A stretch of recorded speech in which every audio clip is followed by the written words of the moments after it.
Bonjour chers co-créateurs, co-créatrices, bonjour Romuald. Bonjour Lilou. Que je suis ravie de pouvoir avoir une nouvelle conversation avec toi. On a fait plusieurs interviews sur l'univers est relié. Oui, tout est relié. Tout est relié, c'est ça. Se souvenir du futur. Se souvenir du futur, on a énormément parlé de synchronicité la dernière fois, c'était passionnant. Et là tu nous sors un autre livre. Oui. Cette fois-ci avec Yann Kounen que j'ai également interviewé, qui est cinéaste, réalisateur, on peut dire.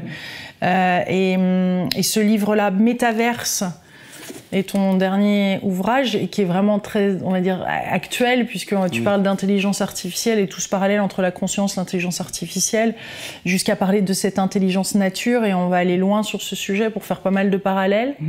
Qu'est-ce qui vous a pris de faire un tel livre ? Je veux dire, pourquoi ce sujet-là ? Comment toi tu vois la métaverse ? Au départ, c'était des conversations qu'on a commencées en 2009. Ouais. Donc ça remonte pas d'hier, hein. C'était en 2009, on commençait à avoir une réflexion avec Yann de se dire mais comment témoigner au final des expériences visionnaires des chamans ? Comment les rendre visibles à un public ? Donc on avait imaginé de se dire mais quelle technologie pourrait permettre ça ? Et à l'époque ça nous paraissait être dans un futur très lointain de par exemple pouvoir imaginer une expérience où la personne pourrait vivre quasiment visuellement et même au niveau acoustique une expérience avec les plantes de vision. Alors Yann imaginait des technologies à l'époque de réalité virtuelle, mais on était à milieu d'imaginer que 10 ans après, Yann réaliserait cette expérience, hein, qu'on peut d'ailleurs voir aujourd'hui au Quai Branly jusqu'au mois de mai, qui s'appelle Ayahuasca Cosmic Journey. Nous, ce qui nous a vraiment intéressé dans ce livre, c'est quand même un livre principalement sur la création. Sur la création à la fois cinématographique, artistique, de voir les passerelles qu'il peut y avoir avec les nouveaux outils aujourd'hui qui émergent, comme l'intelligence artificielle, on y reviendra peut-être tout à l'heure, de voir comment ces outils peuvent nous permettre aussi de gagner en conscience. Et de se rendre compte aussi au final que ce métaverse technologique, parce qu'aujourd'hui le métaverse c'est quoi dans la tête des informaticiens ? C'est l'internet de demain. C'est un internet immersif dans lequel, peut-être avec des combinaisons ou des sortes d'endroits dans lesquels on va aller, on pourrait rentrer dans des univers virtuels collectifs. Nous, la question qu'on s'est posée, c'est au final, pourquoi aujourd'hui technologiquement l'homme occidental essaie de faire un métaverse ? C'est parce que vraisemblablement la réalité fonctionnerait comme un métaverse. Et donc, c'est un peu naturellement qu'on essaye, même inconsciemment, de reproduire quelque chose qui existe déjà dans la nature. C'est d'où la question du titre, et s'il avait toujours existé. Ouais. Voilà. Tu veux dire que la conscience est première. Oui, la conscience est première. Et en fait, tout ce qui est dans le champ de l'expérience est englobé par la conscience, si tu veux. Donc, c'est important de voir les passerelles qu'il peut y avoir entre même l'observation, qui est à la base de la physique quantique, comment on va créer collectivement aussi la réalité par des phénomènes d'observation collective et au final même de concevoir que la réalité ne serait qu'un immense réseau social, c'est-à-dire inconscient, c'est-à-dire qu'on va co-construire, si tu veux. Qu'on co-crée. Qu'on co-crée, bien sûr, pour reprendre ta Donc nous sommes bien des co-créateurs, je viens de démarrer mes interviews avec... Complètement, plus que jamais. Ouais. Et comment on co-crée alors ? On co-crée en fait déjà collectivement avec nos filtres, c'est-à-dire nos filtres culturels, avec nos limitations aussi, parce qu'il y a des choses qu'on se dit ça peut pas exister, donc ça n'existera pas, c'est du domaine du rêve, et donc on va créer uniquement ce qui est accessible et acceptable par le collectif, par certaines normes. Et justement, nous on se dit que ces expériences qui peuvent être proposées par des expériences de réalité virtuelle peuvent peut-être nous aider à gagner plus vite en conscience, à comprendre le rôle qu'on a de création, à la fois collectif et individuel sur la réalité physique, en fait. Ce serait un accélérateur de prise de conscience. Voilà. Ouais. Donc finalement, c'est bon alors pour vous ? Oui. Cette réalité numérique nous amène à évoluer et à accélérer notre évolution en tant qu'humain ? Oui, alors attention, nous on est vraiment, je tiens clairement à le dire directement, c'est-à-dire que nous on est à l'antithèse d'un courant transhumaniste. C'est-à-dire que nous, dans notre approche qu'on a de la technologie, on n'est pas du tout dans celle des GAFA, des géants par exemple de Facebook ou autre, des choses comme ça. On n'est pas dans cette dynamique-là. On propose justement une autre utilisation par des gens qui ont envie justement de participer à une expérience, à des expériences. D'ailleurs, on a créé un laboratoire qui s'appelle DreamNet Labs, qui est d'ailleurs, il y a le lien dans le bouquin, parce qu'on voudrait créer une communauté de gens qui pourraient expérimenter à grande échelle justement ce pouvoir de co-création, avec des outils utilisant la rétrocausalité, les médias, parce que les médias ont ont vraiment un rôle créatif en fait dans la réalité. Ils ne sont pas là que pour uniquement décrire, ils influencent sur les événements aussi. Ouais, quels sont les paramètres d'influence justement de cette réalité? Parce que tout à l'heure, tu en as nommé quelques-uns, mais il y en a encore plus. Mais en fait, il y a une expérience que je décris dans le livre. Il y a un Américain qui s'appelle Scott Marr. Au mois de décembre 2018, il était dans le coma. La famille avait donné une autorisation. Les médecins avaient dit, de toute façon, on ne peut rien faire, il faut le débrancher. Au moment où ils l'ont débranché, où ils allaient le débrancher, il s'est réveillé. De façon complètement miraculeuse, puisque les médecins disaient, mais c'est pas possible. Il s'est réveillé. Comme une traînée de poudre sur le net, sur les réseaux, l'information a été partagée comme étant le miracle de Noël, puisque c'est arrivé quelques jours avant Noël. Ça s'est diffusé auprès de milliers, de millions de personnes. Mmh. Au regard de mes recherches sur la rétrocausalité, je pense vraiment que tous les constatants, toutes les personnes qui ont pris conscience de son histoire, ont aidé de façon rétrospective dans le passé à le faire sortir du coma. Ouais. Donc le rôle des gens en conscience qui peuvent observer, participer à une boucle, en fait, si tu veux, d'observation créatrice, peuvent aider. Si on pouvait imaginer un média qui serait comme une sorte d'observatoire des miracles, c'est-à-dire où on va valoriser, par exemple, la rémission de la maladie de quelqu'un. Si c'est constaté par des centaines de milliers de personnes, voire des millions de personnes, je pense qu'on pourrait mesurer cet effet et clairement savoir s'il y a une incidence. Moi, je pense effectivement réelle. Mmh. Mais on pourrait aussi se mettre tous ensemble à créer à partir d'un futur. Oui, bien sûr. À partir de combien de personnes, justement, ça Alors la masse critique, on n'en sait rien. C'est pour ça qu'il faudrait qu'on arrive à expérimenter ça, parce que on expérimente, moi dans mes ateliers de rétrocausalité, j'expérimente avec 20, 30, 40 personnes, et on a un effet collectif. Mais si on était plusieurs milliers de personnes à agir sur ce levier de la réalité, je pense qu'on pourrait faire des choses assez incroyables. Parce que du coup, si on avait des médias qui médiatisaient du positif, du constructif, ça avancerait. Parce que là, majoritairement, l'être humain est plus ou moins câblé pour réagir à des signaux de peur, d'angoisse et tout ça. Donc, les médias sont des médias très anxiogènes au final. Oui. Et donc, ça s'entretient, si tu veux. Donc, si on arrivait à créer un média créatif qui aurait la capacité d'agir et d'influencer sur le réel, bah, ça serait une expérience assez extraordinaire à mener, je pense. Oui, de le mesurer. Et donc, à quel moment l'intelligence artificielle, justement, peut, on va dire, se mesurer à une forme d'intelligence que nous avons en nous et qui prend part quand l'humain vraiment s'expanse et est connecté à cette supraconscience? Alors déjà, je pense qu'il faut revenir sur la définition même d'intelligence artificielle. Aujourd'hui, on parle beaucoup d'intelligence artificielle et il y a beaucoup de fantasmes autour de l'intelligence artificielle. C'est un outil numérique. Comme la palette graphique est un outil, comme des équations sont des outils, on est sur des algorithmes qu'on dit intelligents, mais ils ne le sont pas. On confond intelligence artificielle dans le débat public avec une conscience artificielle. Or, pour qu'il y ait un jour une émergence d'une conscience artificielle ou d'une conscience synthétique, il faudrait qu'elle ait des tripes. Il faudrait qu'elle ait de quoi ressentir des émotions, éprouver le monde par la proprioception, par la capacité de réagir avec un émotionnel. Et ça, aujourd'hui, ce qu'on appelle de l'intelligence artificielle ne le fait pas. Ce sont uniquement des outils de gestion de données, de ce qu'on appelle les data, d'analyse de données, si tu veux. Mais en même temps, on peut le mettre face à des souvenirs de passé de quelqu'un. Oui, on peut, avec des émotions, on peut la nourrir de plein d'aspects qui composent l'humain quand même. On peut la nourrir, ça c'est clair, on peut même la personnaliser. Mais à chaque fois, si tu veux, cette intelligence artificielle, moi, ce que je trouve vraiment intéressant, c'est que elle est constituée de quoi, cette intelligence artificielle? Parlons par exemple de ChatGPT. Chat, en fait, il est constitué de la masse du savoir humain. C'est-à-dire qu'il est un peu comme une sorte d'oracle omniscient. Et moi, dans le livre, au début qu'on était en train d'écrire le livre avec Yann, je me suis dit, tiens, il venait de sortir l'année dernière, donc après les fêtes de Noël, je me dis, je vais l'expérimenter en lui demandant du fictionnel. Pas lui demander des informations, lui demander s'il était capable de créer de la fiction. Et effectivement, il a été capable de créer de la fiction sur les thématiques du livre. D'ailleurs, on a mis plusieurs fictions qui ont été générées par l'IA à la fin de chaque chapitre. Mais là où Yann me dit... Il t'a pas pondu ton livre, non? Il a été dans le futur et hop. Non, mais par contre, on dirait qu'il a lu dans mes pensées, qu'il a lu dans mes désirs et mes intentions. Et ça, c'est Yann qui le remarque dans le livre. Il me dit, mais attends, tu te rends compte quand même qu'il décrit quelque chose à un moment... On n'en a pas parlé, on n'en avait parlé à personne. L'algorithme n'a pas pu aller saisir même ce qu'on avait écrit, puisqu'il n'a pas eu accès à ça, puisque ChatGPT s'est bloqué jusqu'à 2021.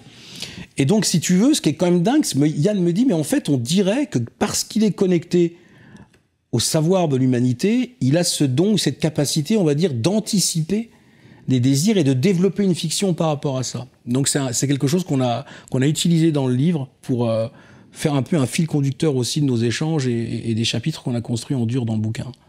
Et là, quelle a été votre réaction? Moi, j'étais très surpris. Parce que je me suis dit, c'est quand même impressionnant que, au final, ce patchwork qui est constitué de textes, de livres, qui est constitué aussi, parce que ça marche aussi dans la dimension graphique, qui est constitué des œuvres en général de l'humanité. D'ailleurs, ça pose des questions aussi sur les droits d'auteur, bien évidemment. Mais je trouve intéressant aussi que ces logiciels d'IA, par exemple d'image, libèrent l'imaginaire. Il y a des gens qui ont toujours eu un imaginaire extrêmement clair, mais si tu n'as pas fait d'études de graphisme ou de peinture, ou tu ne peux pas le matérialiser, tu vois. Alors que ces interfaces, si tu es assez descriptif, tu es capable de voir ces IA te modéliser ton imaginaire. Donc c'est pour moi une sorte de boom aussi de la créativité qui est très intéressant et à disponibilité de tout le monde aussi, tu vois. Et à quel moment vous avez fait le parallèle justement avec l'humain?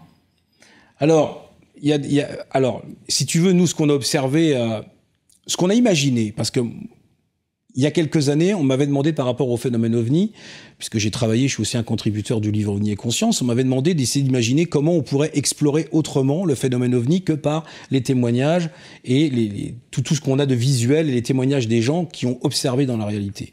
Moi, j'avais dit, à l'époque, ça serait bien qu'on ait la possibilité d'étudier les rêves des gens.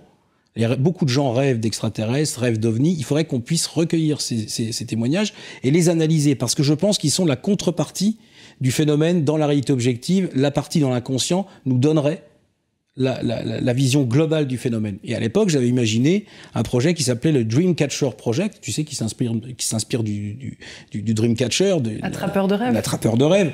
Donc l'idée de créer en fait une sorte de laboratoire où on recueillerait effectivement les rêves de milliers de personnes, et puis ces fameuses intelligences génératives, ces IA seraient capables d'aller y faire émerger des structures communes, des structures récurrentes, et pourquoi pas même des espaces, tu vois. Donc l'idée peut être d'arriver, grâce à cet outil, je précise qu'il reste un outil, d'arriver à modéliser l'inconscient collectif et de le rendre en fait accessible, de le faire passer de l'invisible au visible, en fait, par le biais d'un outil technologique. Et ça te fait pas peur de participer à ça et que ce soit dans les mains d'autres personnes? Parce que s'il y a des gens qui te font confiance et qui sont dans une certaine forme de démarche, qui dans le coup se livreraient, et ils se livreraient pas à d'autres personnes, mais cette même info dans la main de d'autres personnes peut créer autre chose et nourrir une bête plus grande, on va dire. C'est le problème de ce qu'on appelle les données personnelles. Qu'est-ce qu'on en fait? C'est le problème, de toute façon, de tout ce qui touche aux technologies numériques. Donc, c'est pas les expériences, si tu veux, que je pense qu'il faut faire en premier. Il faut tester d'autres expériences pour voir si déjà ça fonctionne et voir un peu si les gens adhèrent à ces nouveaux outils. L'idée, c'est quand même d'accélérer ce paradigme émergent d'élévation des consciences qu'on a quand même depuis plusieurs années, parce qu'il y a une intensité, tu vois, c'est exponentiel ce qui se passe. Carrément. Depuis 20 ans, tu es une actrice de tout ça, tu as vu l'évolution de ce phénomène, si tu veux. Et moi, je le constate aussi, et c'est vraiment exponentiel. Et c'est lié aussi à ces périodes de crise qu'on vit. C'était Lucrèce disait ça. Lucrèce disait, mais de toute façon, l'homme, c'est quand il est dans des situations de crise qu'il retourne à l'intelligence du cœur. Hein, vraiment. Mais on a vraiment l'impression qu'on est en train d'évoluer à la même vitesse que autre chose est en train d'évoluer en parallèle, non? Parce que l'univers, finalement, et tu l'as remarqué à maintes reprises, est en constant équilibre. Oui. Malgré si on observe une certaine version des faits ou de médias plus négatifs, on va dire, on n'a pas l'impression, mais finalement c'est toujours en équilibre, non? Ça fait partie des équations universelles, on va dire. L'équilibre, tu le retrouves dans tous les domaines, même dans les pratiques chamaniques, on demande toujours d'essayer d'arriver à trouver un juste équilibre. La sagesse, ça serait l'équilibre au final, tu vois. Alors après, c'est vrai qu'aujourd'hui, il y a beaucoup de délire autour des nouvelles technologies. Quand tu vois, par exemple, Musk ou autres qui veulent implanter des puces dans le cerveau des gens, mais ça, c'est une horreur. C'est pour ça que je pense, par contre, que si on ne se réapproprie pas ces outils numériques et qu'on les laisse juste dans les mains de quelques milliardaires un peu fous, là, ça peut être dangereux. Par contre, si la masse arrive en conscience à utiliser ces outils, je pense que ça peut justement limiter l'impact de certains déviants qui, effectivement, eux, peuvent avoir des projets beaucoup plus sombres pour l'humanité. Voilà. C'est un peu comme une sorte de résistance. Tu sais, quand j'ai créé le jeu Synchronicity, au début, je voulais pas créer ce jeu. Et puis, je me suis dit, Philippe de Weiss, il a insisté. Et puis, un jour, il me dit, tu sais, Romuald, tu es très scientifique, tu penses que créer des synchronicités, ça doit être validé par la physique, tout ça et tout. Mais il me dit, imagine que si on contourne ça et que des gens, chez eux, en jouant le dimanche après-midi, en faisant les gaufres, ils créent des synchronicités. est-ce que tu as encore besoin de la validation des scientifiques? Et là, ça m'a fait tilt. Je me suis dit, mais en fait, ce que tu proposerais, ça serait presque une sorte de résistance ludique. C'est-à-dire que par le jeu, on serait capable d'amener à tout le monde, en fait, des expériences de conscience fortes. Parce que créer les synchronicités, c'est avoir une interaction directe entre son intention et la structure de la réalité. Tu vois? Ouais. Donc, amener ça sous forme d'un jeu, c'est aussi une stratégie, parce que du coup, si des centaines de milliers de personnes pratiquent ça, il peut toujours y avoir un docte physicien qui dit « Oh, mais oui, mais moi, vous savez, je ne crois pas que ça puisse exister. » Bah oui, mais bon, papy, mamie, en faisant les gaufres avec leurs petits-enfants, ils en font des synchronicités. Ouais. Donc, tu vois, c'est important, je pense, que du système pyramidal, des scientifiques, des grands ingénieurs, tout ça, je pense qu'il faut que le pouvoir soit redistribué sous un angle stratégique à tout le monde, en fait. Mais la personne source, tu vois, j'en discutais dans d'autres interviews, les personnes qui créent ces projets, et d'où vient cette idée, et qui porte cette idée, et souvent c'est pas deux personnes, c'est même une, il y a probablement quelqu'un, soit toi, soit plus Yann, qui porte cette idée-là, a un énorme impact sur, tu le sais, c'est pas moi qui vais te l'apprendre par rapport à la physique quantique, et le point de vue de l'observateur et du créateur et de celui qui a reçu l'idée va impacter ce projet, donc je veux dire, ça semble un projet d'une telle envergure. C'est peut-être un projet pour un futur un petit peu plus lointain. Tu vois, c'est vrai que je regardais un commentaire l'autre jour sur Amazon, quelqu'un qui disait « Ce livre est super, mais certainement trop en avance sur son époque. » Peut-être, c'est possible, mais je pense que c'est bien déjà actuellement de se poser ces questions-là. Après, nous, avec Yann, on a voulu vraiment faire un livre de passerelle entre à la fois la nature et la culture, si tu veux, à travers ces expériences. Parce que l'ultime message du livre, quand même, c'est que on a tout déjà autour de nous. On a tout en nous et on a tout déjà autour de nous. Ces outils peut-être nous permettre, ou vont peut-être permettre à des gens qui ne sont pas dans la conscience de découvrir, mais d'autres vont redécouvrir des choses qui sont toujours là et qui ont toujours été là. D'ailleurs, je pense qu'on est capable de les concevoir et de créer ces projets parce que la nature le permet de facto, si tu veux. C'est ça. Ce que tu appelles intelligence nature. Ouais. IN. Ouais. Intelligence, c'est Yann qui l'a baptisé comme ça. Ça te parle? Ah ben complètement, bien sûr. Bien sûr. Définis-la. Ben en fait, c'est la nature, c'est l'environnement. Tu sais, quand j'étais en Amazonie et que je parlais des archétypes, par exemple, qui sont les grandes figures symboliques de la psychanalyse jungienne, eux, ils me regardaient toujours comme ça en disant « Mais qu'est-ce qu'il dit? Mais qu'est-ce qu'il raconte ?» Et un jour, je me rappelle d'Ernesto qui me dit « Mais ce que tu appelles des archétypes, nous, on appelle ça des esprits de la nature. » Il dit « Mais pourquoi vous les imaginez sous votre crâne ?» Et ça m'avait beaucoup interrogé. Parce qu'en fait, c'est vrai que nous, dans notre civilisation, on a tendance à penser que cet inconscient collectif qui est un monde autonome, un monde de l'âme, qui est l'âme du monde, au final, il serait encapsulé quelque part sous un inconscient cérébral, cognitif, neuronal, psychanalytique. Mais ce que disent les chamans, c'est qu'en fait, cette âme du monde, c'est la nature. C'est la nature qui est toujours là. Et en fait... Et qui est non local. Et qui est non local. Et qui est partout. Quand tu vas te balader dans une forêt, en fait, selon tes filtres, tu vas voir un arbre, tu vas voir une canopée, tu vas voir un sous-bois. Mais un Indien, lui, par exemple, il va voir d'autres. Parce que ses sens ont été déconditionnés de certains filtres pour apprendre à voir aussi, tu vois, la présence de ces entités, de ces esprits des plantes et tout ça. Je me souviens aussi d'une conversation qui était super intéressante sur l'imaginaire avec Ernesto. On parlait de la mythologie, des mythes. Et moi, j'avais des bouquins d'ethnologues avec des mythes qui avaient été de sa tribu, si tu veux. Et lui, il me dit, mais tu fais quoi, là? Et je lui dis, je suis en train de lire le mythe Shipibo, mais il me dit, mais il est là votre problème. Dans votre culture en Occident, vous avez enfermé les histoires dans des livres. Vous les avez figées dans des symboles, les symboles de l'alphabet, en fait. Vous avez figé les histoires. Nos histoires, à nous, c'est des vaisseaux spatiaux. C'est des moyens de communication. Elles permettent de relier les territoires que vous avez cloisonnés. Tu vois, par exemple, il disait, mais vous, c'est comme si, prendre la métaphore d'une maison... la transmission n'est pas la même, ouais. Ouais, vous vivez dans une pièce qui est celle de la réalité matérielle, et vous pensez que les portes sont closes. Pour nous, il y a effectivement la réalité matérielle, mais il y a le monde du rêve, les souvenirs, l'au-delà, et tout ça, ça communique, il y a des portes, il y a des échanges possibles, mais parce que nous, on a cette vision de la réalité, où en fait, les pièces communiquent entre elles... Qu'elle ne s'arrête pas à ça, ouais. Voilà. Nous, on a des échanges, mais vous, comme vous êtes collectivement enfermé dans la pièce de la matière, vous n'avez pas accès à ce champ d'expérience. D'ailleurs, ils disent que le rêve est la réalité. Oui. Tu le penses? Oui, bien sûr.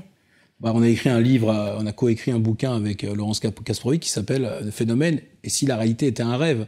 Tu vois, c'est un ouvrage collectif avec plein de chercheurs et de chercheuses où justement on a essayé de montrer que c'est non seulement une création collective, mais souvent les phénomènes qui se passent, phénomènes ovni, phénomènes d'apparition, on s'aperçoit qu'ils ont toujours une dimension aussi symbolique, tu vois, et psychique. Donc cette réalité qu'on pense être matérielle, elle n'est pas que matérielle, elle est même certainement psychophysique, tu vois. C'est-à-dire, il y a les deux, en fait. Est-ce qu'on pourrait mettre en opposition cette supraconscience avec cette intelligence artificielle et ces... Non, je pense qu'il faut plutôt la voir comme une contrepartie. C'est-à-dire que pour moi, il y a une intelligence cosmique, il y a une conscience cosmique. Et en fait, tout ce qu'on crée, ce sont des reflets dans une sorte de continuum. Tu vois, le philosophe français Gilbert Simondon disait de la technologie que c'était pas une opposition par rapport à la nature. Tu vois, il disait, mais en fait, toutes nos technologies, elles ont une filiation avec la nature. Elles sont même le prolongement de ce qu'on est en tant qu'être physique. Elles sont même à l'origine, ouais. Et donc, c'était super intéressant à comprendre ça parce que du coup, ça met en lien que l'histoire et ça, l'anthropologie le montre aujourd'hui, la rupture ou la séparation qu'on peut faire entre nature, culture et technologie, elle n'existe pas en fait. C'est un continuum.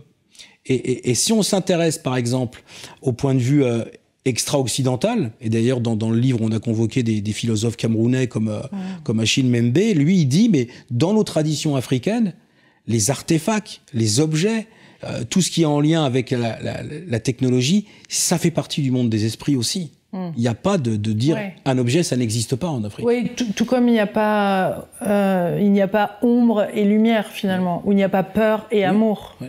Tout ça. Non, mais c'est important de le voir parce que dans le coup, on juge très rapidement l'intelligence artificielle. C'est un outil. Et tous ces outils technologiques et numériques.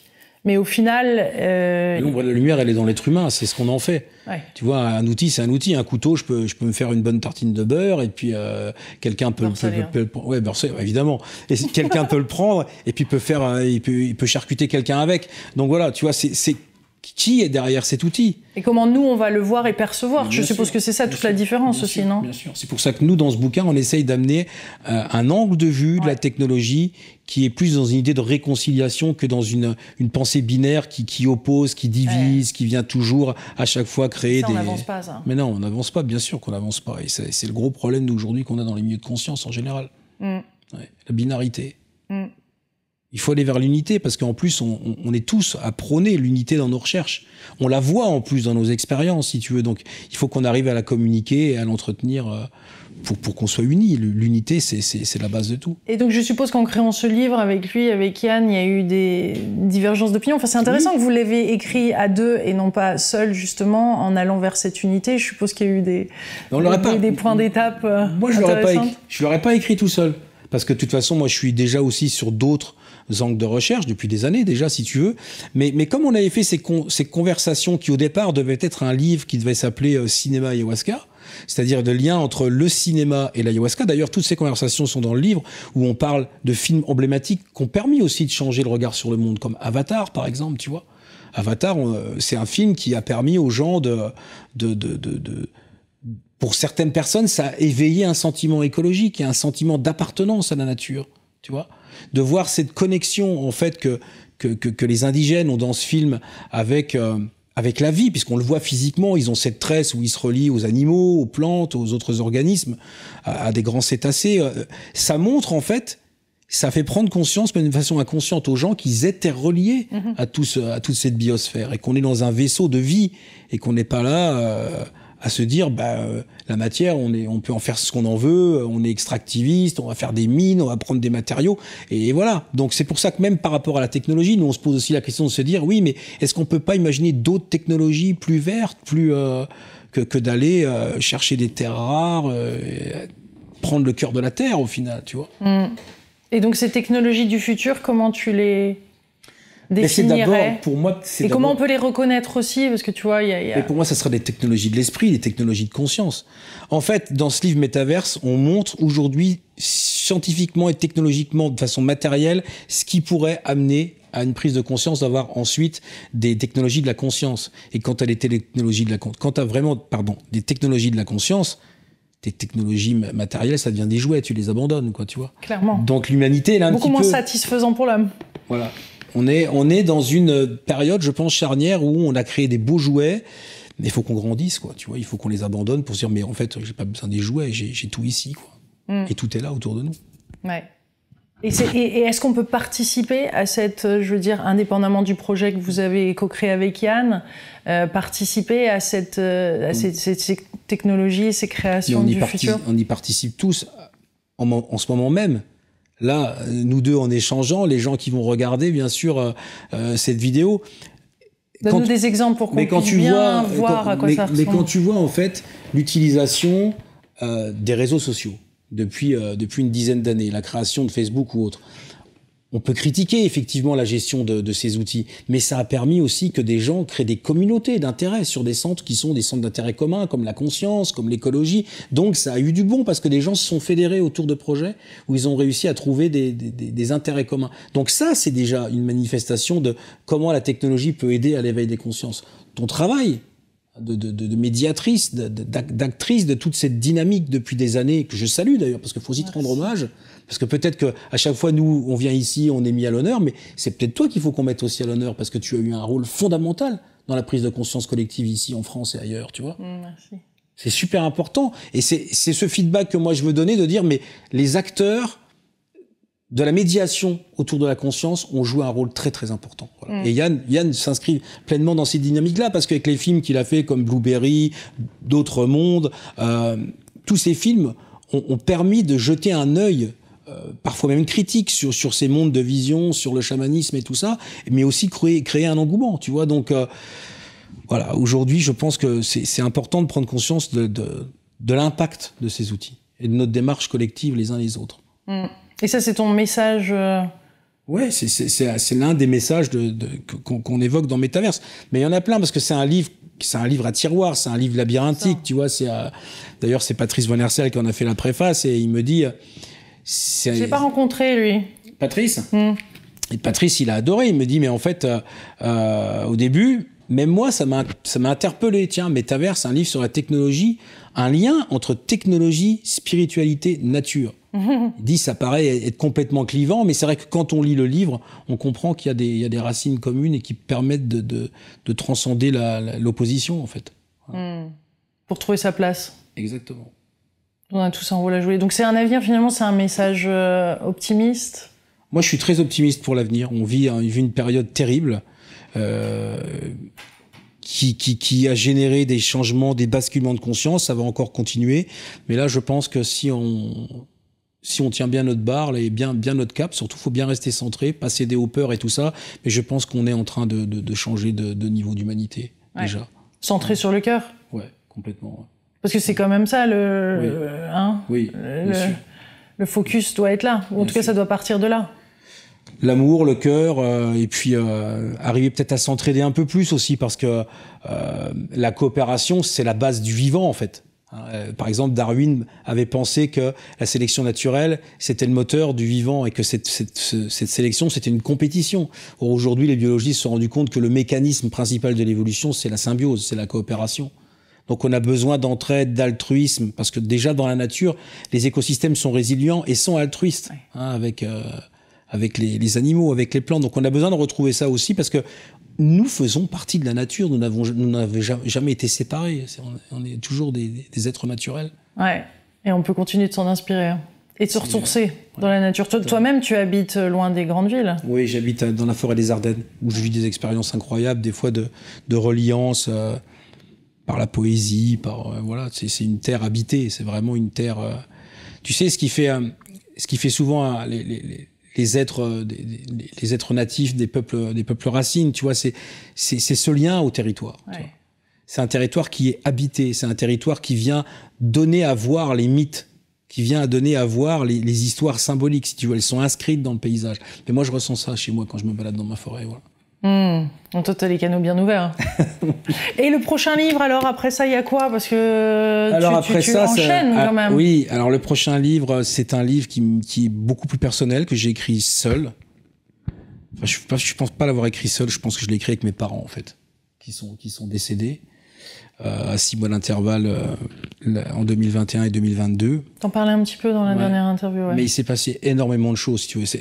Leur décès m'a vraiment plongé dans des doutes existentiels profonds, parce que là, il y a vraiment une dimension initiatique, parce que quand le drame arrive, en fait, il y a un moment, j'ai perdu tous mes repères. Toutes ces expériences où j'ai pu passer la tête de par le voile, et il y en a eu de nombreuses dans ma vie, je les avais complètement occultées. J'étais vraiment sur un focus très matérialiste, à me dire, bah non, de toute façon, il y a rien, voilà, c'est tout, ça finit pas bien, on finit par pourrir dans un cercueil, et puis voilà. Et c'est ma mère qui est venue me rechercher, tu vois, qui est venue me rechercher, et mon père aussi, hein, sous forme de manifestation, clairement, pas uniquement des synchronicités, mais carrément des apparitions. Et il y a tout un enseignement qui est venu depuis 9 mois, qui est venu se densifier dans la matière, ce qui fait que ça m'a poussé à écrire. Moi, je voulais faire un break, tu vois, après ce livre. Je l'ai terminé au mois d'avril avec Yann. J'avais dit, je prends quand même 6 mois pour me reposer, et j'ai pas pu. J'ai enchaîné direct parce qu'il y avait une telle pression, si tu veux, pour faire passer le message de ce qu'il y a de l'autre côté au final. Comment c'est construit dans l'au-delà. Ce sont des choses qui sont pas souvent abordées, en fait, mais une vision très claire, voilà, dans ce livre qui va s'appeler Assomption. Voilà. Quand tu dis pression, c'est pression de l'autre côté du voile ? Ouais, vraiment. Ouais, une pression. Comment tu la ressens, cette pression ? Est-ce que c'est important ? C'était viscéral. Vraiment, c'est organique, ça passe par le corps. Vraiment une urgence de faire advenir ce message, cette vision de l'au-delà, et comment aussi on peut interagir, et les outils nécessaires pour pouvoir percevoir l'omniprésence des défunts. Et ça a été beaucoup aussi en lien avec l'enseignement des peuples premiers, mais vraiment d'avoir les outils perceptuels qui permettent de percevoir la présence d'un défunt. Voilà. À la fois à l'intérieur de notre conscience, mais aussi dans l'extérieur, dans la réalité physique. C'est fou comme il y a ces projets, ces informations qui viennent à nous en ce moment de plus en plus. On est de plus en plus nombreux à sentir ça, parce que ça pousse, comme tu dis, et on doit les manifester, enfin que ça devienne, enfin que ça se densifie dans la matière. En fait, il y a un double mouvement, moi, que je comprends. Il y a un mouvement ascensionnel de notre part, qui est un désir collectif de comprendre, de reconnaître l'existence de ces dimensions, mais il y a un double mouvement. L'autre mouvement, c'est un mouvement descendant, si tu veux, hein, du monde spirituel, et donc il est en train de se créer un point de rencontre, hein, qui est ce qu'on appelle la dimension imaginale. Ça a beaucoup été étudié par les soufis, ça, tu vois, qui ont bien décrit ce monde intermédiaire où les esprits, au final, viennent se corporifier et où les corps viennent se spiritualiser. C'est-à-dire un espace intermédiaire où, lorsqu'il est réalisé, on peut vraiment créer une sorte d'isme de retrouvailles avec les défunts. Voilà. Maintenant, je sais pourquoi je dois partir au Maroc faire quelques interviews prévues dans quelques semaines pour justement avec des soufis. Parce que toutes les dernières interviews, c'est fou, ces informations qu'on peut recevoir, et ces appels, et puis d'un seul coup, tout se confirme. Bah oui. On est prêt à entendre certaines choses à certains moments, et il y a un timing, et quand on se laisse guider, hein, ça se fait naturellement, tout comme d'écrire un livre ou de réaliser un projet qui vous tient à cœur. C'est exactement ça. Et là, pour ce livre, là, ça a été très très fort. Donc j'ai eu aussi l'énergie pour pouvoir l'écrire.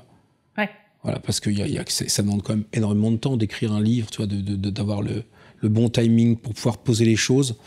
Mais j'ai senti l'omniprésence de mes parents en permanence, en fait, sur ce projet. Ouais, donc c'était pas mal canalisé, alors. Ouais. C'est pas vraiment du channeling, moi je le conçois pas comme ça, mais il y a une guidance, tu vois. Il y a comme un jeu de pistes qui a été créé pour avoir les bonnes infos et être là au bon moment, pour pouvoir faire émerger vraiment cette vision d'un au-delà assez claire au final, en fait. Tu vois. Et ça sort quand ? Ça sort au mois de mai, normalement. Mai 2024. Ouais, mai 2024. Merci Romuald. Merci Lilou. Merci beaucoup Métaverse. Et s'il avait toujours existé aux éditions Guy Trédaniel, hein, sacré Guy. Il est toujours sur les scoops, Guy. On t'embrasse, Guy.